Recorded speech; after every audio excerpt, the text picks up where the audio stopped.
Well, hi everyone, and welcome to another podcast from the Real CDs show. My name is Chamberlain Burke, And I'm Devlin Burke. and we want to spend just a few minutes of your time telling you about the new movie that we think is a box office hit based on what we found so far, and that is the new movie Bohemian Rhapsody, which is about Queen. Devlin, tell me about your experience seeing the film. Oh, I'm so happy.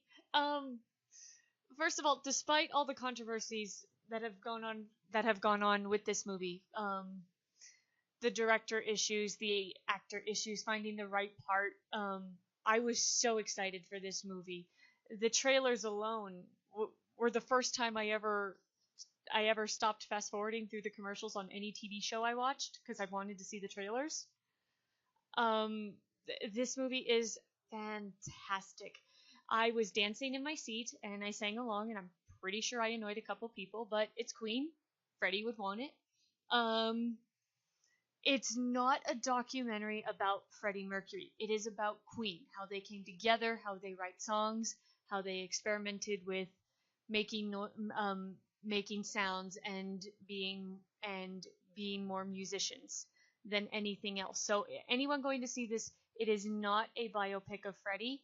It is about Queen, how they got started, their thinking behind things. You get to see the making of A Night at the Opera and the making of Bohemian Rhapsody.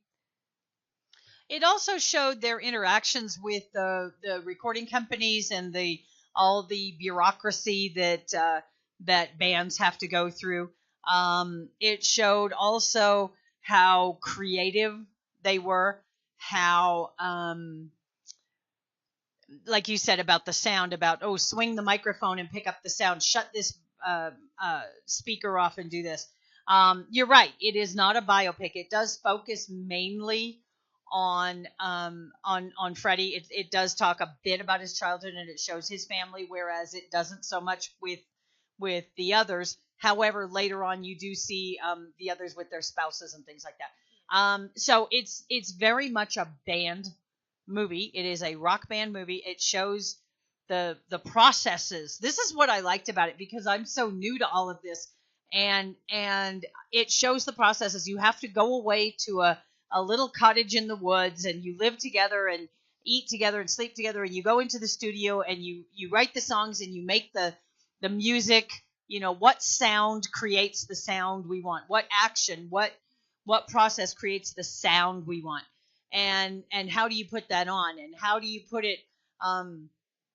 How do you put it? What's the B side? I mean, the it showed the not only the technical making of the albums, but it also shows what the bureaucratic processes are. There was something else I was just going to ask you, and I don't remember what it was. Okay, I know I don't have to ask you this, but tell me what you thought about the actors in the film who played the parts. I thought the actors were fantastic. I have like a ton of Queen DVDs in my collection, and I watch them frequently. So I was when you're a fan of a band and someone goes and does a movie, you're always very skeptical.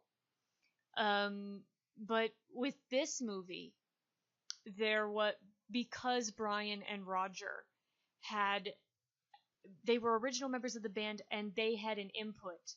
And I think they had complete creative control, but I could be wrong. I think so too. I'm not 100% sure, but I know they were involved in the writing and they were there behind the scenes. And the casting, because they had that. Yes, problem. and the casting. Yes, yeah. There were some issues with casting, but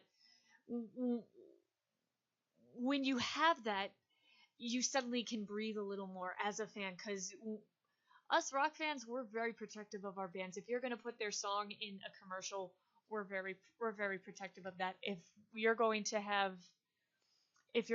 do a movie and have a sequence with a band in it that's one of our bands, we're very protective. We're always skeptical. This movie, I think, honestly does such a good job. I would not mind seeing it again.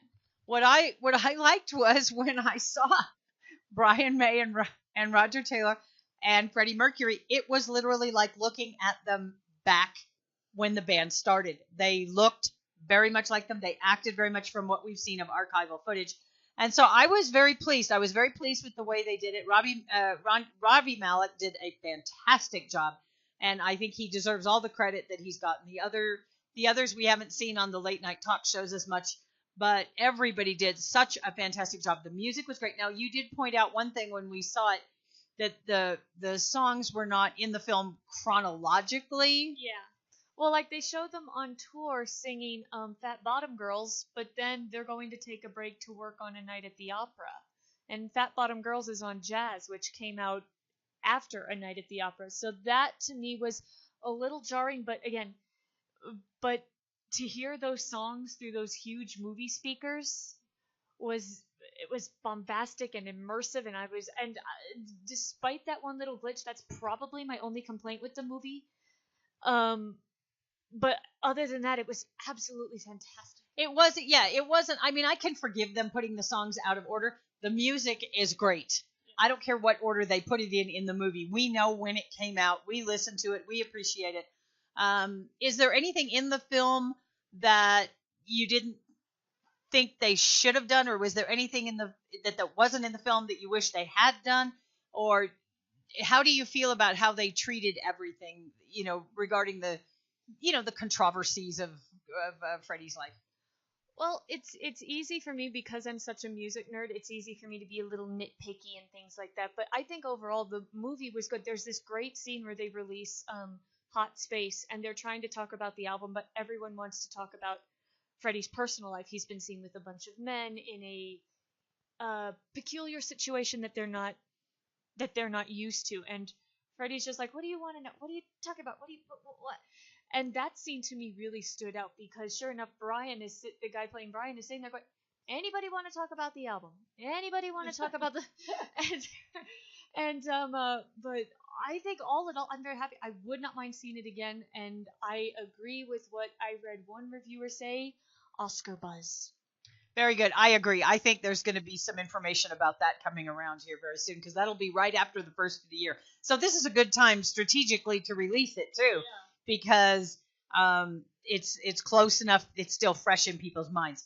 All right. So we believe that it was number 1 at the box office this weekend, but we're not 100% sure, so don't hold us to that. But I can tell you that we thoroughly enjoyed the film. It is a great tribute to the band Queen, to the music of Queen, and to the legacy of Freddie Mercury.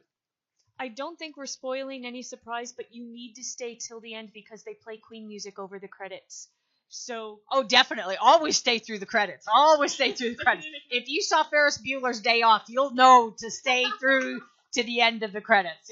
Yeah.